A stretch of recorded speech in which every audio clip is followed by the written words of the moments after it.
আসসালামু আলাইকুম ওয়া রাহমাতুল্লাহ। সম্মানিত বন্ধুরা, কেমন আছেন সবাই? সবাইকে ঈদ মোবারক। তো আমরা কিন্তু এখনো বাড়িতেই আছি, কোনাবাড়ি যাই নাই। তো দেখেন, আমি আরো একটা ফ্রিজের কাজ করবো আজকে। কয়দিন আগে তো দেখাইছি গ্যাস চাষ করা আমাদের পাশের বাড়ি, তো এটাও আমাদের এলাকায়। তো এটা হলো যমুনা ফ্রিজ। দেখেন, এটার সমস্যা হলেও দেখেন এই যে উপরে ডিপ, উপরে কিন্তু ডিপে পর্যাপ্ত পরিমাণ বরফ আছে আর নিচে নর্মাল। এটার সমস্যা হলে উপরে পানি জমে, এটা ডিপ, তারপরও কিন্তু উপরে পানি জমে। তো কেন পানি জমে আমি দেখাইতেছি। দেখেন, খুলে ফেলাইছি। হ্যাঁ, যে উপরের পাটটা আমরা খুলছি, চারটে নাট ছিল, চারটে খুলছি। এই যে দেখেন, কটসেট উঠে ফেলাইছি। এই কটসেটের উপরে বরফ জমে, যার কারণে এখানে যখন ফ্রিজটা অটো হয় তারপরে কিন্তু এখানে পানি জমে। তো আমরা এটা তো খুলছি, আবার যেখানে যেখানে বরফ ধরছে এটা তো উঠাইছি। তো আমরা এখন কটসেট মারবো। এই যে দেখেন, কটসেটের বোতল আমরা নিয়ে আসি। আমরা কটসেট মারবো, মারার পরে তারপরে আমরা চেক আপ করে দেখবো যে এটার কি হয়। তো সে পর্যন্ত আপনারা ভিডিও দেখতে থাকুন।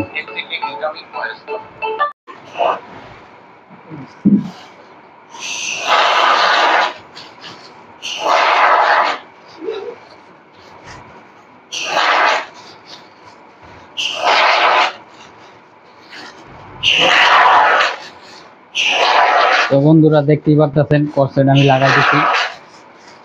তো আপনাদের যদি এরকম রোগ কারো হয়,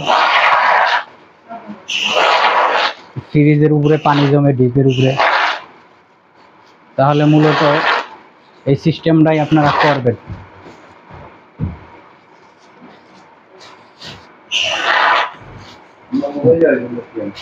কোম্পানি যে কটসেট দিছে,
দেখতেই পারতেছেন কটসেট দিয়ে দিলাম। দেওয়ার পরে এভাবে পলি দিয়ে দিবেন, পলি দিয়ে ঢাকনা আটকাই দিবেন উপরে।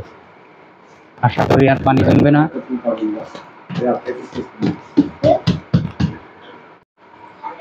তো বন্ধুরা, দেখতেই পারতেছেন আমাদের কাজটি কমপ্লিট। এই যে উপরের পাট লাগাই দিলাম কটসেট দিয়া, পলি দিয়া। তো আপনাদের যদি কিরকম ওইরকম কারো এরকম সমস্যা হয়, আমাদের ভিডিও দেখে নেবেন।